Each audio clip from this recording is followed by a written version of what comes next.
సార్వత్రిక ఎన్నికల ఫలితాలపై అటు ప్రజానీకం అదేవిధంగా రాజకీయ నాయకులకు ఎలాంటి ఉత్కంఠ ఉందో తెలియదు, కానీ రియల్ ఎస్టేట్ వ్యాపారస్తులకు మాత్రం పూర్తిగా ఉత్కంఠతో నెలకొందని చెప్పాలి. రాజధాని ప్రాంతం మంగళగిరిలో మాత్రం ఈ యొక్క సార్వత్రిక ఎన్నికల యొక్క రిజల్ట్ వచ్చిన తర్వాత మాత్రం రియల్ ఎస్టేట్ అనేటువంటిది ఎలా ఉంటుందనే దానిపై అందరూ ఎదురు చూస్తూ ఉన్నారు. వాస్తవానికి గత నెల రోజుల నుంచి ఈ ప్రాంతంలో అమ్మకాలు కొనుగోలు కొంత జోరు తగ్గిందని చెప్పాలి. రిజల్ట్స్ వచ్చిన తర్వాత మాత్రమే అసలు విషయం బయటకు వచ్చే అవకాశాలు ఉన్నాయని రియల్ ఎస్టేట్ వ్యాపారస్తులు భావిస్తూ ఉన్నారు.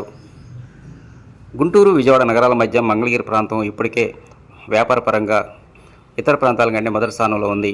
గత సంవత్సరం అధికారులు చెప్తున్న కథనం ప్రకారం ఇప్పటికే రికార్డు స్థాయిలో అమ్మకాలు కొనుగోలు జరుగుతున్నట్టు చెప్తూ ఉన్నారు.